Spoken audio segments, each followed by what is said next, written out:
또 이 개혁주의 생명신학 특강을 허락해 주시고 또 인도해 주심을 감사드립니다. 오늘은 마지막 시간인데 개혁주의 생명신학이 우리 교회의 신학으로 그리고 우리의 마음속에 잘 새겨져서 하나님 우리 인생에 어떠한 일들이 있을 때마다 들었던 말씀이 기억나게 하시고 또 개혁주의 생명신학의 한 대목 한 대목이 생각나서 하나님 시험을 이기고 고난을 이겨내는 능력 있는 삶을 살게 하옵소서. 예수님의 이름으로 기도하옵나이다. 아멘.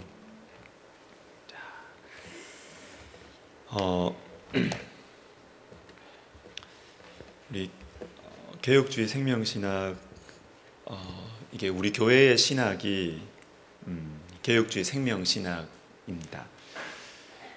개혁주의 생명신학은 우리 총회, 우리 백석총회의 신학이고 또 우리 백석총회의 어머니 교회인 우리 교회는 당연히 개혁주의 생명신학이 우리 교회의 신학입니다.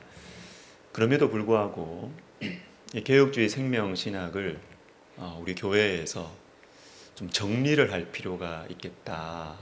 이걸 분명하게 좀 정리를 할 필요가 있겠다. 우리 성도님들에게 그런 생각이 있었고 그러다가 작년 이제 이 말부터 우리 총회에서 이 개혁주의 생명신학으로 디지털 공과를 만들었죠. 그 디지털 공과를 만들고 그것으로 아이들에게 지금 공과가 진행이 되고 있는데 제가 그 모습을 이렇게 보면서 이건 우리 아이들은 개혁주의 생명신학으로 이렇게 성경을 배우고 신앙생활을 이렇게 해나가는데 우리 어른들은 이 개혁주의 생명신학이 무엇인지 이것을 좀 명확하게 정리한 적이 없구나라는 생각이 들었습니다. 그래서 온 교회가 같이 근본 이 신학은 같은 뿌리를 가지고 또 같은 방향을 가지고 가야 되는 것이 당연하고 맞다 이런 생각이 들어서 이 개혁주의 생명신학 특강을 해야겠다 이렇게 마음을 먹었습니다. 원래는 좀 더 일찍 이렇게 하려고 했지만 코로나 때문에 좀 늦춰지고 교육부서도 늦춰지고 이렇게 하면서 개혁주의 생명신학 특강도 좀 시간이 좀 딜레이 되게 되었습니다. 개혁주의 생명신학은 저는 참 좋은 신학이다, 참 좋다라고 생각을 합니다. 그 이유는 먼저 성경적입니다. 아무리 좋은 말이라도 성경적이지 않으면 그거는 우리가 받아들일 이유가 하나도 없습니다. 개인의 성향에 맡겨 드리는 것이지요. 그러나 개혁주의 생명신학이 참 좋다라고 제가 생각하는 이유는 너무나 성경적입니다. 성경적이다. 또한 성경에 많은 가르침과 교훈들이 있는데 성경의 이 핵심을 잘 정리를 했다. 너무너무 잘 정리를 했다라는 것입니다. 그리고 세 번째 이유는 균형이 잡혀 있다라는 것이죠. 균형이 잡혀 있다. 어떤 균형이냐 하면 개혁주의 생명신학은 개혁주의 신학에 예수 그리스도의 생명을 불어넣자라는 것입니다. 자, 개혁주의 신학은 너무너무 좋은 신학이에요. 이게 종교 개혁자들의 신학이죠. 그런데 이것이 시간이 지나가면서 너무 어려워져 버렸어요. 너무 어려워져 버렸어요. 그래서 성도 여러분들에게 개혁주의 신학을 설명하기 시작을 하면 졸리는 거예요. 이게 졸리는 거예요. 그래서 그 이유는 이 개혁주의 신학이 원래는 생명력을 가지고 있었는데 시간이 가면서 이게 너무 딱딱해져 버린 것입니다. 그래서 여기에 예수 그리스도의 생명을 불어넣자. 이것이 개혁주의 생명신학인 것입니다. 그래서 개혁주의 생명신학은 성경과 그리고 아주 성경적인 교리에 플러스 성령의 역사, 이것을 얘기하는 것이죠. 여러분, 이것이 균형이라는 것입니다. 균형. 여러분, 균형은 물에 물 탄 듯 술에 술 탄 듯 한 게 균형이 아닙니다. 균형은 이래도 좋고 저래도 좋고 이게 균형이 아니고요. 균형은 이것도 강해야 되고 저것도 강해야 되는 것이 균형입니다. 균형은. 그래서 성경은 하나님의 말씀과 이 하나님의 말씀에 성령의 역사가 일어나야 된다는 것을 성경은 같이 말하고 있거든요. 그런데 여러분 잘 보시면, 여러분들이 신앙생활 오래 하신 분들 여기 많이 계신데 한번 여러분 기억 속을 한번 더듬어 보세요. 성경적이다, 성경적인 목사님이다, 성경적인 교회다, 이렇게 했을 때 여러분 어떤 느낌으로 그 말을 하세요?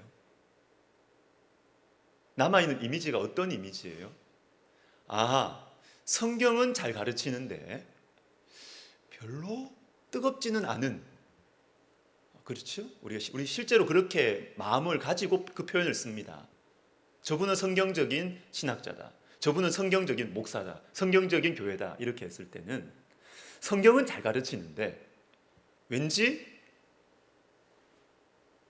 그리고 또 반대로 뜨거운 교회다, 뜨거운 목사님이다, 이러면 언뜻 들으면 칭찬인데 돌아보면 좀 뒤가 땡겨요.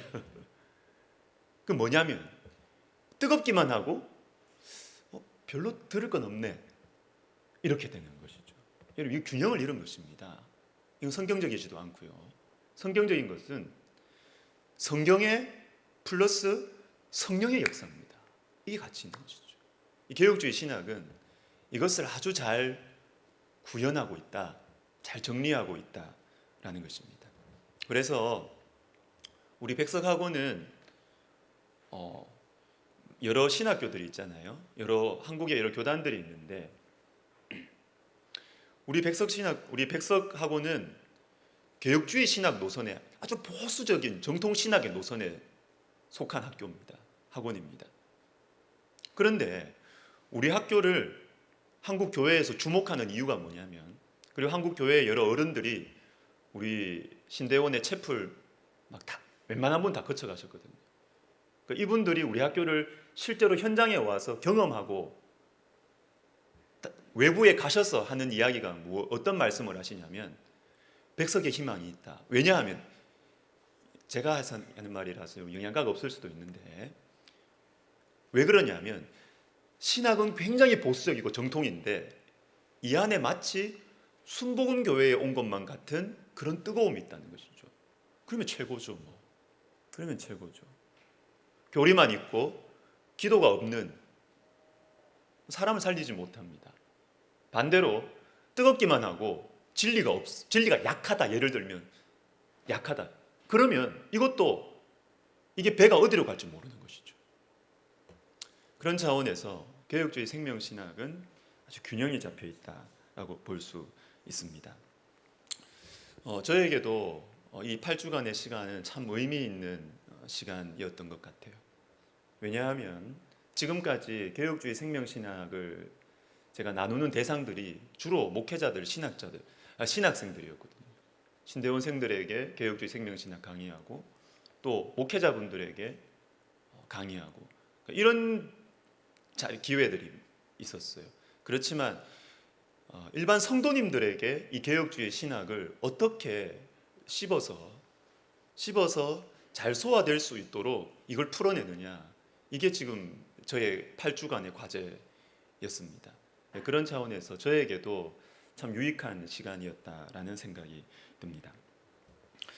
여러분, 개혁주의 생명신학을 이제 마무리하면서 이 개혁주의 생명신학을 이야기하신 우리 설립자 목사님 이야기를 제가 안 할 수가 없습니다. 신명기 5장 16절에 보면 너는 내 하나님 여호와께서 명령한 대로 내 부모를 공경하라. 그리하면 내 하나님 여호와가 내게 준 땅에서 내 생명이 길고 복을 누리리라. 5월 9일 이제 한 2, 3주, 이번 주, 그 다음 주, 이제 3주 후에는 어버이 주일입니다. 교회는 어르신들을 잘 공경해야 돼요. 그래야 복을 받습니다. 하나님의 약속 있는 계명입니다. 부모님을 잘 공경을 해야 됩니다. 우리 교회에서 여러분 주보를 나중에 집에 가서 보시면 설립자 목사님을 설립 및 동사 목사 이렇게 되어 있습니다. 이게 무슨 의미인지 여러분 아십니까? 자, 우리 교회를 세우신 분이세요. 우리 성도님들이 아셔야 됩니다. 모르고 여러분 그냥 계속 이렇게 신앙생활 하시는 것 같은데 교회의 어른을 아셔야 됩니다. 교회를 세우신 분이세요. 그리고 세우셨는 것뿐만 아니라 동사 목사라는 것이 어떤 의미냐면 저와 같이 사역을 하신다는 분입니다. 동사 목사는 그냥 설립해 놓고 이게 아닙니다. 설립 및 같이 담임 목사와 같이 사역하는 목사가 동사 목사입니다. 그런데 워낙 이분이 교회에서 안 드러나시려고 하시고 저에게 다 일임하시기 때문에 여러분들이 모르시는 거예요. 여러분이 모르시는 거예요. 모르시는 거예요. 저는 이 개혁주의 생명신학을 말씀하신 이 설립자 목사님의 특징을 개혁주의 생명신학과 관련해서 몇 가지를 좀 생각을 해봤는데, 첫 번째는 한국 교회를 너무너무 사랑하십니다. 한국 교회를 너무너무 사랑하십니다. 한국 교회를 너무너무 사랑하십니다. 그리고 두 번째는 이분의 성품이 굉장히 솔직하시고 정직하세요. 솔직하시고 정직하세요. 20대 후반에 신학교를 세우셨습니다. 지금 올해 백석학원이 45주년입니다. 우리 교회가 40주년이고요. 20대 후반에 학교를 세우셨어요. 신학교를. 그리고 이 45년 동안 한국 교회의 성장과 침체를 숱한 경험을 통해서 경험을 하셨어요. 그러면서 학교 설립자와 운영자로서의 자신의 잘못을 정직하게 이야기하시는 분이에요. 정직하게 이야기하시고, 그리고 성경에 대해서도 어떤 상황에 대해서도 아주 솔직하십니다. 저러실 필요까지 없는데, 저 위치에 있는 분이 저러실 필요까지 없는데 굉장히 솔직하세요. 이게 두 번째 특징인데, 거기에서 제가 볼 때는 세 번째 이제 특징이 나옵니다. 뭐냐면, 그렇기 때문에 핵심을 잡을 수 있는 그 모습이 나오신다. 저는 그렇게 봅니다. 여러분, 핵심을 잡는다라는 것은 모르는 걸 모른다 그러고 아는 걸 안다고 해야 핵심이 잡힙니다. 여러분, 만약에 제가 하는 강의나 말씀이 여러분 들으실 때 좀 무슨 말 하나? 그럼 제가 모르는 겁니다. 여러분 이해 못 하시는 게 아니고요. 1차적으로 제가 모르는 겁니다. 제가 분명하게 모르고 나누기 때문에 여러분이 못 알아들으시는 겁니다. 그래서 어떤 분야든 대가들의 강의는 쉽습니다. 강의가 어렵다? 그 선생이 모를 가능성이 많습니다. 선생이 모를 가능성이 많습니다. 설립자 목사님은 제가 볼 때 한국교회 사랑하시고 그리고 굉장히 솔직하시고 정직하시기 때문에 성경에 대해서도 그리고 교회에 대해서도 핵심을 말하세요. 핵심. 두리뭉실하게 말하지 않습니다. 핵심을 말해요. 핵심. 뭐가 문제다 이거. 이거 누가 잘못이다. 핵심을 딱 집어서요. 그러니까 성경형이 방대한 이 진리 가운데서 이 개혁주의 생명신학, 5대 솔라와 그리고 특별히 7대 실천운동이 딱 정리돼서 이거다 이거 딱 이렇게 나오는 것이죠. 개혁주의 생명신학은 5대 솔라와 7대 실천운동으로 구성되어 있습니다. 마지막 시간이니까 좀 훑어보고 있습니다. 자, 5대 솔라는 종교개혁자들의 공통된 성경의 원리였습니다. 5가지 우리 한번 해볼까요? 시작. 오직 성경, 오직 그리스도, 오직 믿음, 오직 은혜, 오직 하나님께 영광. 이 5가지입니다. 자, 그런데 이 5가지 이 원리를 오직 성경 이거 어떻게 사라는 거냐? 오직 그리스도 말은 알겠는데 이거 어떻게 적용하라는 거냐? 추상적이잖아요. 근데 이것을 우리의 실제 삶 속에서 5대 솔라를 실천하기 위해서는 바로 이 7가지 실천 운동이 필요하다. 이것이 개혁주의 생명신학 7대 실천 운동이죠. 우리 7가지 우리 지금까지 배워왔으니까 하나씩 한번 해보겠습니다. 시작. 신앙운동, 신학회복운동, 회개용서운동, 영적 생명운동, 하나님 나라운동, 나눔운동, 기도성령운동 이렇게 됩니다. 신신, 회, 영, 하나기 이렇게 됩니다. 자, 오늘은 마지막 기도성령운동입니다. 자, 기도성령운동 이 정의를 박스 안에 있는데 우리 같이 한번 읽어보겠습니다. 시작. 개혁주의 생명신학은 오직 성령만이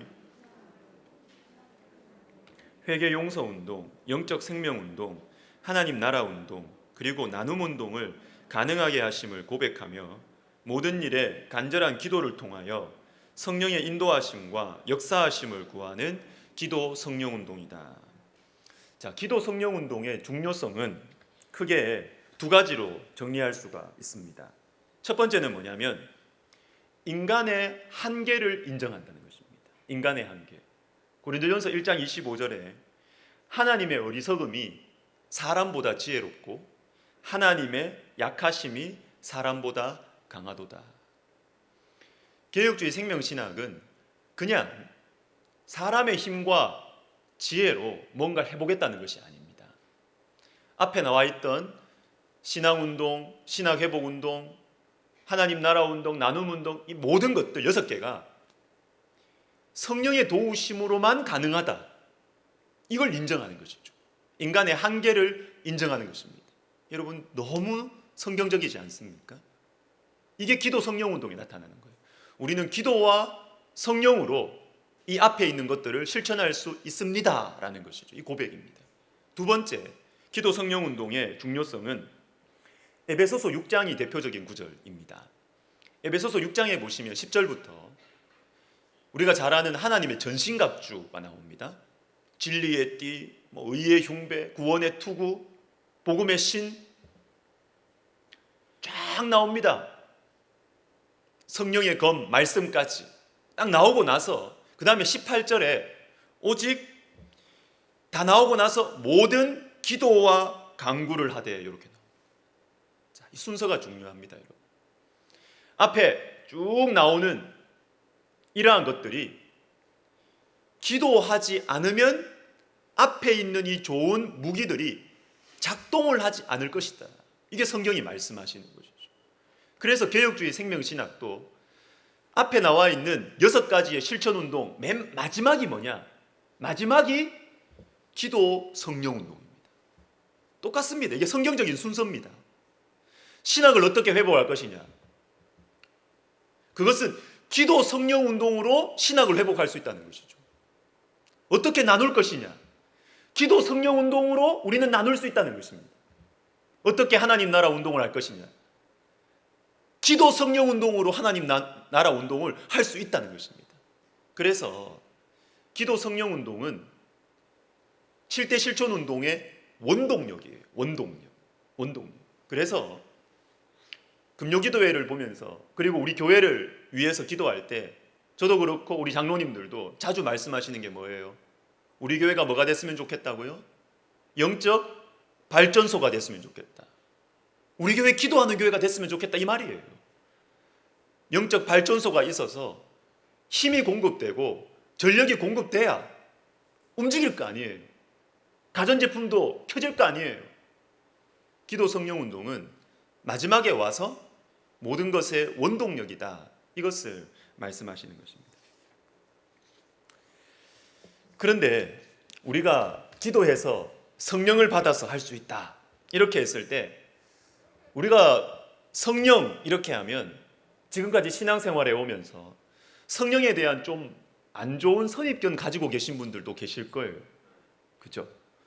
아, 성령 충만한 사람 내가 만나봤는데 아우 인격적으로 영 아니던데, 자기 고집이 너무 세던데, 자기 마음대로 하려고 그러던데, 이런 경험들이 좀 있으실 거예요.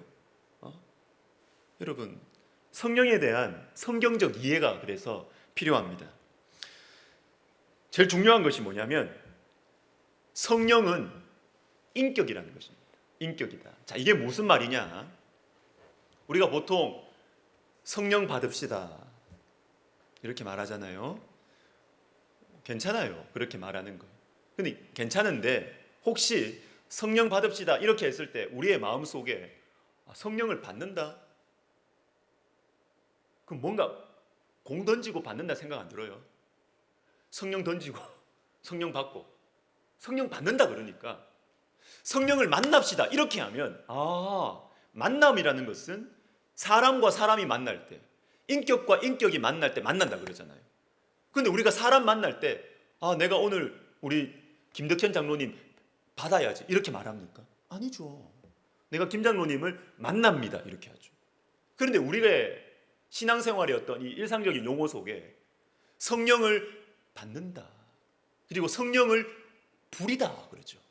그러니까 우리 성도님들의 마음속에 자꾸 이 성령을 어떤 에너지다, 뭔가 열심히 하면 성령이 나한테 뜨겁게 뭔가 와서 온다, 이렇게 생각을 하는 것이죠. 성령을 물건 취급하는 것입니다. 우리의 마음속에 에너지 취급을 하는 것이죠. 아닙니다. 로마서 15장 30절에 보시면 성령의 사랑 이런 표현이 있습니다. 인격적인 존재가 할 수 있는 가장 인격적인 행위가 뭐예요? 사랑이죠. 꽃이 사랑할 수 있습니까? 못해요. 인격과 인격이 할 수 있는 가장 고차원적인 행위는 사랑이죠. 내 모든 인격을 다해서 감정과 내 생각과 내 행위를, 의지를 해서 하는 것이 사랑입니다. 그런데 성령의 사랑이라는 표현이 있다고요, 말씀에. 성령은 사랑하시는 분입니다. 인격이시죠. 그리고 요한계시록 2장 3장에 보면 반복되는 표현이 있습니다. 성령이 교회들에게 하시는 말씀을 들을지어다. 누가 말합니까? 에너지가 말해요, 여러분? 던지는 공이 말을 합니까? 아니죠. 말은 인격적인 존재가 말을 합니다. 사람이 말을 하죠. 성령이 말씀을 하신다는 겁니다. 그러면 우리와 성령은 대화할 수 있겠네요. 그럼요. 내가 성령을 마음대로 내가 성령을 움직이는 게 아니고요. 내가 막 기도 많이 하면 그냥 성령을 그냥 자동적으로 성령은 내한테 와야 되는 분 아니고요. 성령은 나와 대화하는 분이고 성령은 나와 사랑하는 분입니다. 로마서 8장에 보면 성령이 우리를 위하여 친히 뭐 하신다고요? 간구하시느니라 이렇게 나옵니다. 성령이 기도합니다. 여러분, 인격적인 존재가 기도하죠. 강아지가 기도합니까? 냉장고가 기도합니까? 아니죠. 하나님의 형상인 인간이 기도합니다. 인격적인 존재가 기도합니다. 성령이 기도하신답니다. 여러분, 성경은 성령을 인격적인 존재로 말씀하십니다. 자, 이게 어떤 의미를 가지고 있느냐 하면 인격적인 관계를 맺을 수 있다. 그게 첫 번째 의미고요. 두 번째가 더 중요합니다. 우리에게 있어서 주도권이 성령에게 있다는 것입니다. R.A. 토레이라는 세계적인 부흥사였죠. 신학자였고, 이분이 자신의 이 성령론이라는 책에서 이런 말을 합니다. 성령을 감화력이나 능력으로만 생각하면 우리는 어떻게 하면 성령을 붙잡아서 이용할 수 있을까 생각할 것이다.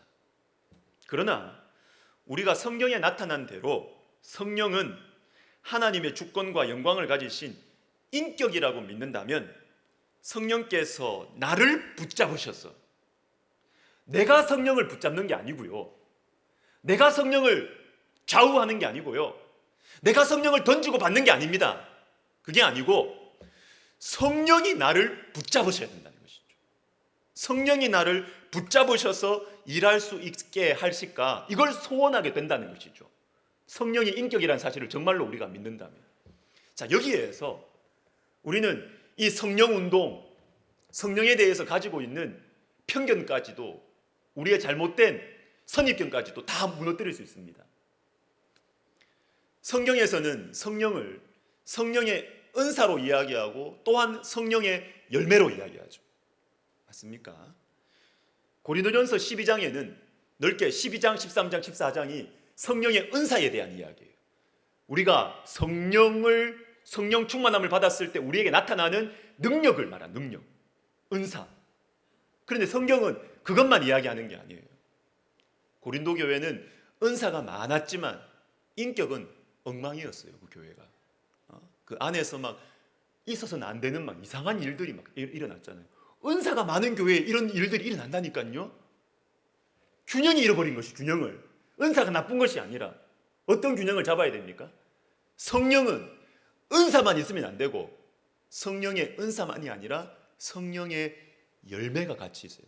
성령의 열매는 갈라디아서 5장에 나옵니다. 열매는 인격이죠. 성품이죠. 우리가 성령을 은사 주시는 분으로만 생각한다면 나는 어떻게 해서 성령으로부터 내가 뭔가 이용할까, 이거 생각합니다. 그러나 성령이 인격이다, 나와 사랑하시는 분이고 나와 대화하시는 분이고 성령이 나를 위해서 기도하는 분이시다, 이렇게 하면 어떻게 해야 돼요, 여러분? 어떻게 해야 돼요? 성령이 주시는 열매, 성령의 인격, 성령의 성품, 이것을 닮아가게 돼 있어요. 사랑하니까 닮아가는 것입니다. 자꾸 만나니까 비슷해지는 것입니다. 에너지와 감화력으로 보면 성령의 은사만 추구하게 되고 인격이 치우친 성경적이지 않은 결과가 발생하지만, 성령이 인격이다, 나와 대화하시고 이런 분으로 우리가 받아들인다면 내가 성령을 닮아가게 돼요. 이용하려는 것이 아니라 따라가려고 하고 닮아가게 되는 것이죠. 그리고 요한복음 20장과 사도행전 1장에는 교회의 시작이 되는 부분이 나옵니다. 교회의 시작.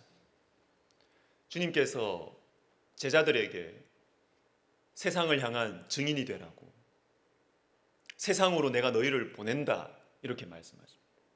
그런데 보내는 것만으로 끝나는 것이 아니라 내가 너희를 보내노라, 그리고 내 증인이 되어라, 그리고 나서 하시는 말씀이 성령을 받으라는 것입니다. 성령을 받고 증인이 될 것이다. 교회의 시작은 성령입니다. 성령. 그래서 교회는 성령으로 충만해야 하고 그것을 추구해야 하는 것입니다. 있어도 되고 없어도 되는 것이 아닙니다. 우리 교회는 성령이 좀 충만하지 않지만 다른 거 많이 한다, 이거는 말이 안 되는 말입니다. 우리 교회는 성령은 별로 추구하지 않는데 다른 거 공부 열심히 한다, 봉사 열심히 한다. 그 교회에 주님께서 주신 선물을 모르는 것입니다. 무엇을 하든 사도행전 1장은 앞으로 일어날 교회를 통해서 일어나는 여러 가지 많은 전도와 선교와 봉사와 그것들이 일어나기 전이라니까요. 제일 시작입니다. 시작이 뭐 해야 된다고요? 성령을 충만함을 구해야 된다. 성령의 충만함을 받아야 된다. 그렇게 하고 나서 뿌리가 되어서 우리 백석대학교회가 성령 충만한 것을 1순위로 추구해야 돼요. 무엇을 하든지 1순위로 이걸 추구해야 돼요. 이게 있고 나서 그 다음에 뭐가 다른 것이 돼야 돼요. 자, 네 번째, 감추어진 기도, 감추어진 성령 충만을 배우자라는 좀 이상한 좀 주제를 잡아봤는데요. 이게 뭐냐면 요즘에 우리 설립자 목사님께서 자주 이렇게 말씀하시는 부분인데, 종교개혁자들, 개혁주의 신학의 그 아버지들, 이 종교개혁자들의 무엇을 배워야 되느냐라는 것입니다. 무엇을 배워야 되느냐. 자, 제가 PPT 몇 개 올려드렸는데, 이 사람이 마틴 루터입니다. 마틴 루터, 그 유명한 마틴 루터 종교개혁자. 근데 마틴 루터, 그 다음에 요한 칼빈, 그 다음 오늘 아브라함 카이퍼에 제가 좀 강조를 할 건데요. 우리는 이 종교개혁자들, 그리고 이 개혁주의 신학자들을 보면서 우리 후예들은 다 그 교리와 신학 논쟁이 글로 남겨져 있으니까 그것만 배워요. 이게 참 역사의 한계인 것 같습니다. 역사는 글로만 기록이 되니까요. 이 사람의 만났을 때의 분위기, 이걸 어떻게 전달해요, 후대에? 이 사람이 가졌던 영적인 능력, 이걸 후대에 어떻게 전달을 하느냐? 이 전달이 안 되는 거예요. 그런데 요즘에 자꾸, 제가 잘 모르지만 요즘에 루터에 대해서도, 이전에는 루터의 어떤 신학적인 논쟁에 대해서 학자들이 많이 연구했다면, 최근에는 루터의 목회, 루터의 경건 생활, 루터의 기도 생활, 이런 쪽으로 학자들이 관심을 기울여요. 여러분, 루터는 신학 논쟁을 치열하게 하고 잘해낸 그런 사람이기도 하지만, 그것을 할 수 있게 만들었던 루터의 근본적인 이 마음의 중심이 뭐였냐면 기도입니다. 성령의 역사입니다. 루터는 하루 3시간 기도했습니다. 하루 3시간 기도 못 채우면 주말에 그것까지 못 채우고까지 다 채워서 기도했습니다. 자기가 스스로 이야기합니다. 루터가 내가 종교개혁을 하는 데 있어서 심장에, 여러분 이심방 이심실이잖아요. 우리가 이 심실, 2개의 심실이 있다. 내가 종교개혁을 할 수 있도록 나로 하여금 뛰게 만들었던 이 2개의 심장, 2개의 심실이 있다. 하나는 교리고, 신학적인 교리죠. 교리고, 또 하나는 뭐냐면 기도다. 루터 자신이 그렇게 얘기합니다. 근데 우리는 반틈만 알고 있죠. 반틈만. 반만. 후예들은 반만 배운 거예요. 그런데 이 숨겨진 기도, 루터의 기도는 배우지 않고 드러난 글만 읽고 있는 건 아닌가. 두 번째 사진, 요한 칼빈입니다. 요한 칼빈 마찬가지입니다. 이 사람의 신학만 우리가 배운 거예요. 이 사람의 신학만. 그런데 여러분, 요한 칼빈도 기도의 사람이었어요. 스위스 제네바에서 이 사람은 목회를 했습니다. 목회를. 신학 논쟁뿐만 아니라 목회를 했습니다. 목회. 제네바 시를 목회를 했습니다. 아예 수요일, 일주일에 하루, 수요일은 한 날을 기도의 날로 정해버렸어요. 하루 전체를 기도의 날, 이날은 기도하는 날 정해버렸습니다. 그리고 그의 대표작인 기독교 강요에서 제일 분량을 많이 할애한 주제가 뭐냐면 믿음과 그 다음에 기도입니다. 기도에 대해서 분량을 많이 할애해서 중요하게 생각하니까. 자, 세 번째, 자, 이 사람이 이제 아브라함 카이퍼입니다. 아브라함 카이퍼. 이 아브라함 카이퍼, 제가 최근에 이 아브라함 카이퍼 어떤 전문가가 하시는 강의를 하나 들었는데요. 참 귀하더라고요. 이분은 3대 칼빈주의 신학자 중에 한 사람으로 일컬어지는 19세기 네덜란드 20세기 초까지 활약을 했죠. 네덜란드의 신학자, 엄청난 신학자이고 정치가 수상까지 했고 화란 자유대학을 세운 대학의 설립자이며 운영자였고 일간지, 주간지를 50년 이상 편집인으로 했던 언론인이었고 너무 많은 재능을 가지고 있었던 사람입니다. 그런데 이 사람이 이런 말을 합니다. 이 사람 평가하기를 16세기에 이 성령이 어떤 일을 하시느냐, 이 성령의 사역에 대한 교리가 요한 칼빈이 정립을 한 걸로 보거든요. 요한 칼빈이 성령의 신학자입니다. 성령의 신학. 이것도 우리는 잘 모르고 있었죠. 성령의 신학자입니다. 그런데 이 요한 칼빈의 성령의 사역의 이 신학을 이것이 19세기 아브라함 카이퍼에 의해서 재건되고 부활되었다. 이렇게 평가를 받습니다. 그러면서 이 아브라함 카이퍼가 아주 멋있는 말을 합니다. 살아계신 하나님의 성령을 받지 아니하면 칼빈주의도 무력하다. 아주 솔직한 고백이죠. 교리가 아무리 신학적인 논쟁을 아무리 잘해도 칼빈주의에 성령의 역사가 없으면 칼빈주의는 무너진다. 아무것도 힘이 없다. 이 신학자가 이렇게 이야기합니다. 아브라함 카이퍼는 실제로 기도를 많이 했어요.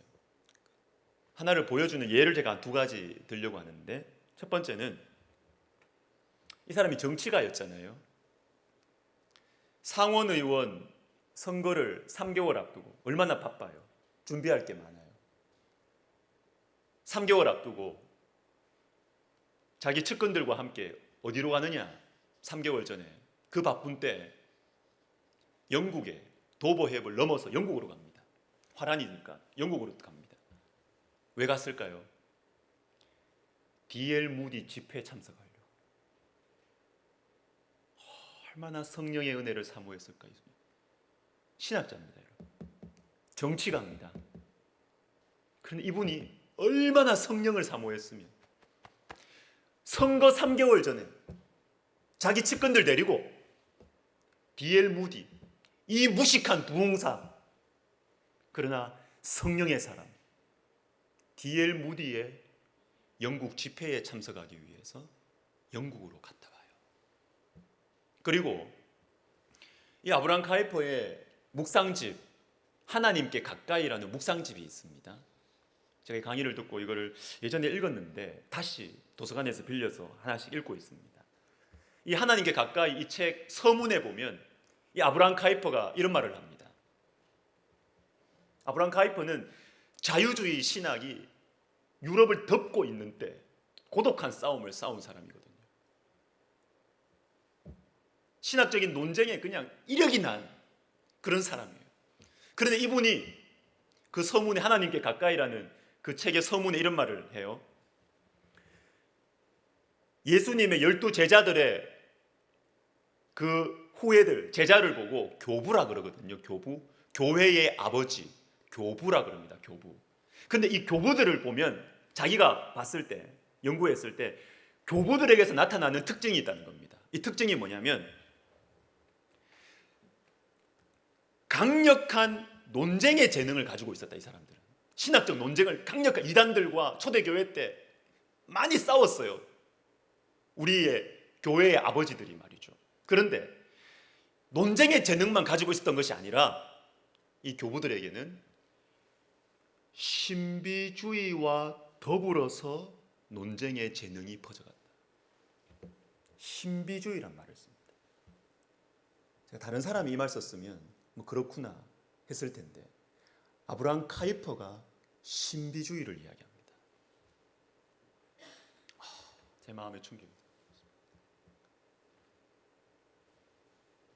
어찌 보면 누구보다 딱딱할 수 있는 칼빈주의 신학자, 자유주의 신학자들과 막 치열한 논쟁을 하면서 마음이 다 그냥 메말라 갔었던 이 신학자가 하는 말이 뭐냐면 우리에게 있어서 필요한 것은 강력한 논쟁의 재능만 필요한 게 아니다. 자기에게 그게 필요했는데 어쩌면 그죠. 논쟁의 능력만 필요한 것이 아니라 나에게 또 필요한 것은 뭐냐면 신비주의라는 거죠. 건강한 신비주의. 이 사람이 말하는 신비주의가 뭡니까? 하나님과의 친밀함. 하나님께 가까이, 책 이름 그대로입니다. 하나님께 가까이 나아가려는 것에 대한 소원, 관심, 갈망. 이것이 같이 있어야 제대로 된 신학자가 될 수 있고 하나님의 나라를 펼쳐갈 수 있다.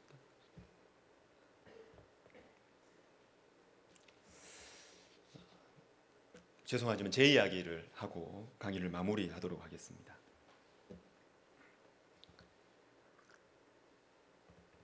저는 제 주변에 기도를 많이 하는 분들이 주변에 많으셨어요. 너무 감사하죠. 그러나 제 자신은 그분들을 보면서 열등감이 좀 있었어요. 기도 하기는 해야 되는데 나는 뭔가 기도의 은사는 별로 없는 것 같고, 젊은 시절에 저는 기도에 대한 열등감이 참 많았습니다. 근데 제가 우리 학교에 10년 전에 이제 우리 학교로 오게 됐는데요. 와서 제가 박사학위 논문을 기도에 대해서 썼습니다.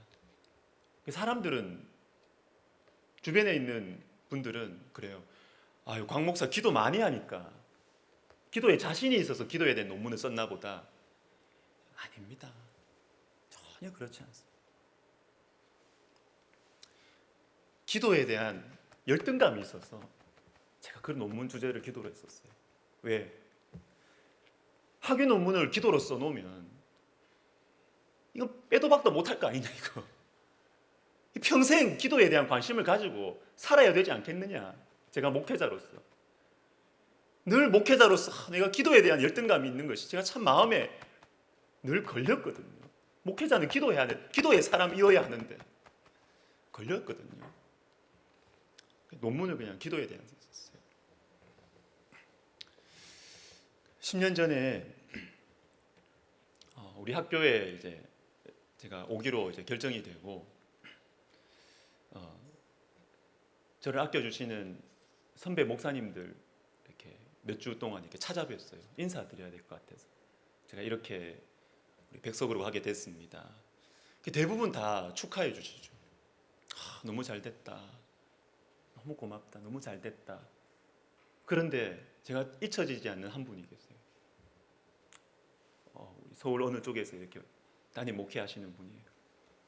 이분이 찾아뵙고 제가 주일날 찾아뵙고 인사드리니까 야,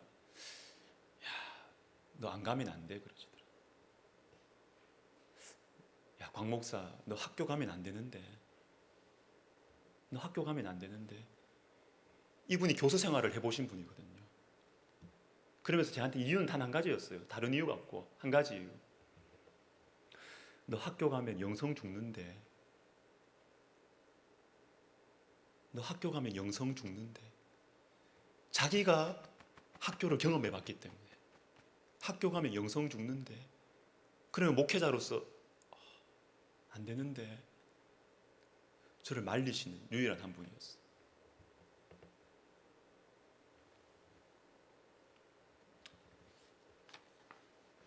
근데 너무나 감사한 것은 제가 우리 학교에 우리 백석에 와서 제가 영성이 죽지 않았어요. 제 아내가 압니다. 제 아내가 문득 저한테 이런 이야기를 한 두세 번은 한 것 같은데, 여보 언제부터 그렇게 기도 강조했어? 그래요. 제 전도사 시절부터 다 할 거 아니에요. 그 사람이 제가 어떻게 사역했는지 다 할 거 아니에요. 당신 언제부터 그렇게 기도 강조했어? 옛날엔 안 그랬다는 거죠. 그런데 제가 우리 학교 와서 제가 기도를 배웠어요. 하나님께서 저에게 기도에 대한 소원을 부어주시는 걸 제가 느낍니다. 제가 원래 그런 사람이 아니거든요. 제가 원래 그런 사람이 아니라니까요.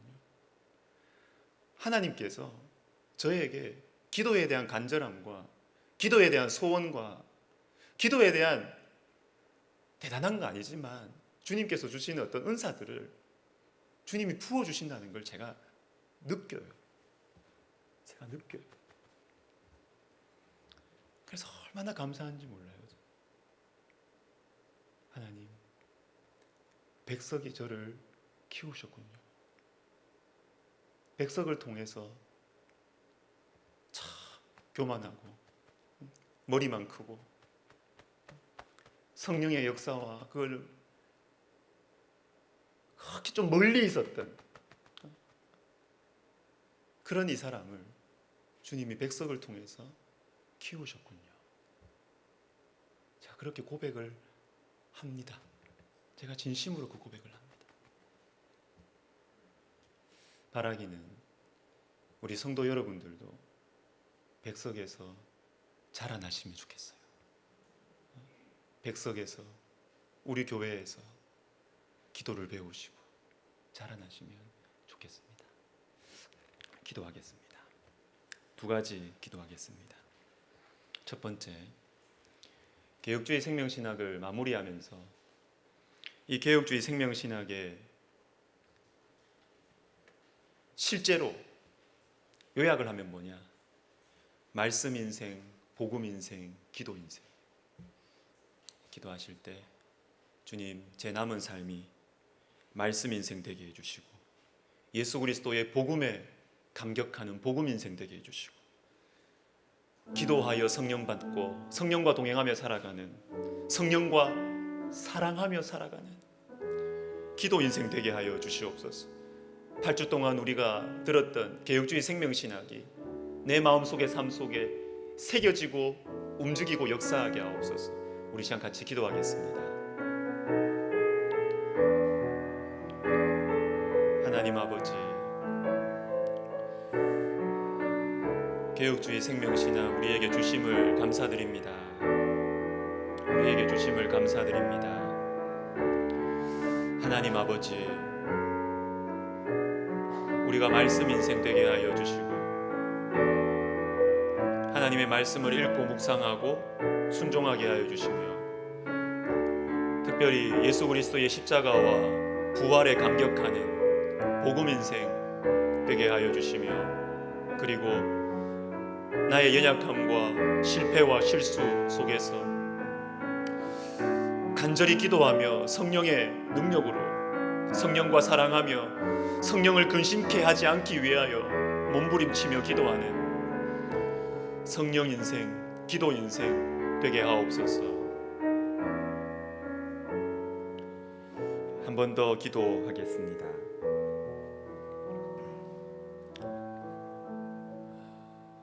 임직자 훈련 주일에 2번 하면서 제일 강조한 것이 하나가 있습니다.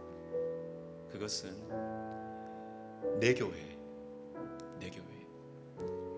백석대학교회가 여러분 내 교회 되라고. 내 교회. 우리 교회 오래 다녔다고 우리 교회가 내 교회 되는 거 아닙니다. 여러분, 언제 내 교회가 되느냐? 그것은 우리 교회에서 예수님 만나면 이 교회는 내 교회입니다. 우리 교회 오래 다녔어요. 수십 년 다녔어요. 그런데 우리 교회에서 예수님 못 만났다? 거리감이 있는 거예요. 영적인 거리감이 있어요.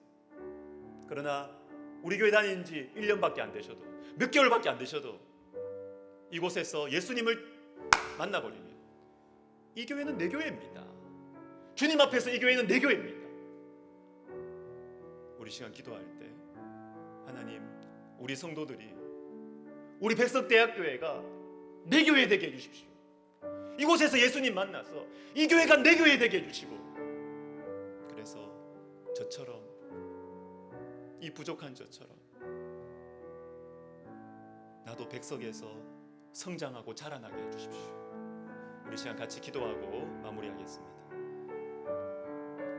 하나님 아버지, 그렇습니다. 주님, 직분도 지내온 시간도 영적으로 그것이 효력이 없고, 이곳에서 만난 하나님, 이곳에서 경험한 우리 주님의 사랑, 이곳에 응답된 기도의 제목들, 주님, 그것이 내 교회로 만들고, 이것이 바로 나로 하여금 우리 교회를 사랑하게 하고, 우리 교회를 위해서 기도하게 하고, 우리 백석 학원을 위해서 기도하게 하는 하나님 영적인 원리임을 하나님 우리가 알게 하여 주시고, 하나님 부족한 인생이 우리 백석에 와서 참 많이 변하고 성장한 것처럼, 하나님 우리 백석 가족들이 우리 백석대학교회에서 정말 변하기를 원합니다. 우리 백석대학교회에서 정말 성령 충만함을 받기 원합니다. 우리 백석대학교회에서 기도의 회복이 일어나기를 원하고, 기도의 문이 열리기를 원합니다. 주님, 은혜를 베풀어 주세요. 주님, 도와주세요.